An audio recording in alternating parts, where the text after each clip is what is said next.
हरे कृष्णा, राधे राधे दोस्तों। कार्तिक मास के कृष्ण पक्ष की एकादशी को रमा एकादशी कहा जाता है। 2022 में रमा एकादशी कब है? 21 अक्टूबर या 22 अक्टूबर को। और रमा एकादशी के दिन किस प्रकार पूजा करें, कौन सी कथा सुने, यही सब जानकारी आज हम आपके लिए इस वीडियो में लेकर आए हैं मित्रों। कार्तिक मास के कृष्ण पक्ष की एकादशी को रमा एकादशी कहा जाता है। इस बार रमा एकादशी 21 अक्टूबर 2022 को है। इस दिन भगवान विष्णु, माता लक्ष्मी जी की पूजा करनी चाहिए। माता लक्ष्मी जी के नाम पर ही रमा एकादशी का नाम रमा एकादशी पड़ा। मान्यता है कि इस दिन माँ लक्ष्मी और श्री हरि का विधि विधान से पूजा करने से सभी मनोकामना पूर्ण होती हैं। कहा जाता है जो लोग रमा एकादशी का व्रत रखते हैं, व्रत कथा पढ़ते, सुनते या सुनाते हैं, उन्हें बहुत शुभ फलों की प्राप्ति होती है और उनकी हर मनोकामना पूर्ण होती है। एक पौराणिक कथा के अनुसार एक नगर में मुचुकुंद नाम के एक प्रतापी राजा थे। उनकी चंद्रभागा नाम की एक पुत्री थी। राजा ने अपनी बेटी का विवाह राजा चंद्रसेन के बेटे शोभन के साथ कर दिया। शोभन एक समय बिना खाए नहीं रह सकता था। शोभन एक बार कार्तिक के महीने में अपनी पत्नी के साथ ससुराल आया। उसी दिन रमा एकादशी व्रत पड़ा। चंद्रभागा ने व्रत रखा। उनके राज्य में सभी लोग रमा एकादशी का नियम पूर्वक व्रत करते थे, तो उसने अपने पति शोभन को भी व्रत करने के लिए कहा। शोभन इस बात को लेकर परेशान हो गया क्योंकि वह एक पल भी भूखा नहीं रह सकता था।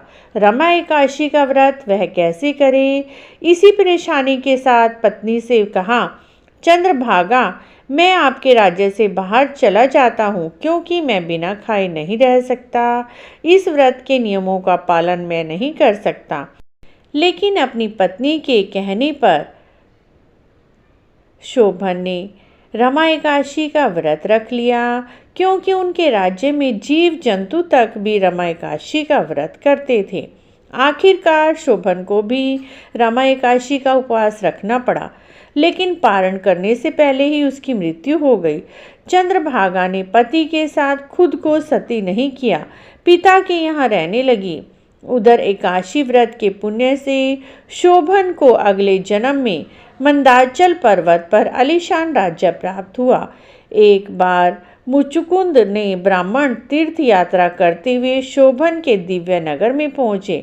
उन्होंने सिंहासन पर विराजमान शोभन को देखते ही पहचान लिया और शोभन सिंहासन से उठ पूछने लगा, आप सब कैसे हैं? तीर्थ यात्रा से लौटकर ब्राह्मणों ने चंद्रभागा को यह बात बताई। चंद्रभागा बहुत खुश हुई और पति के पास जाने के लिए व्याकुल हो उठी।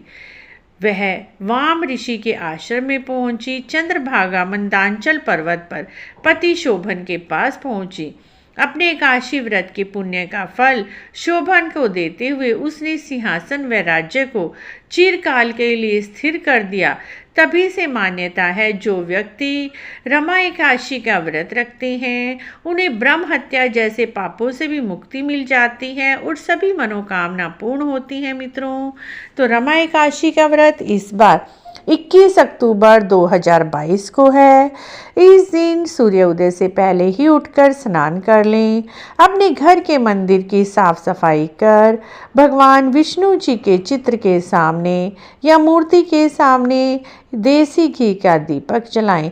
भगवान को पीले फूल, पीले फल, पीला भोग अर्पित करें। तुलसी दल के बिना भगवान भोग स्वीकार नहीं करते, इसीलिए आप पहले दिन ही तुलसी के पत्ते तोड़ लें और तुलसी के पत्तों वाला भोग ही भगवान को अर्पित करें। इस तरह से पूरा दिन व्रत का संकल्प कर पूरा दिन व्रत करें। शाम के समय फल आहार कर सुबह व्रत का पारण करें।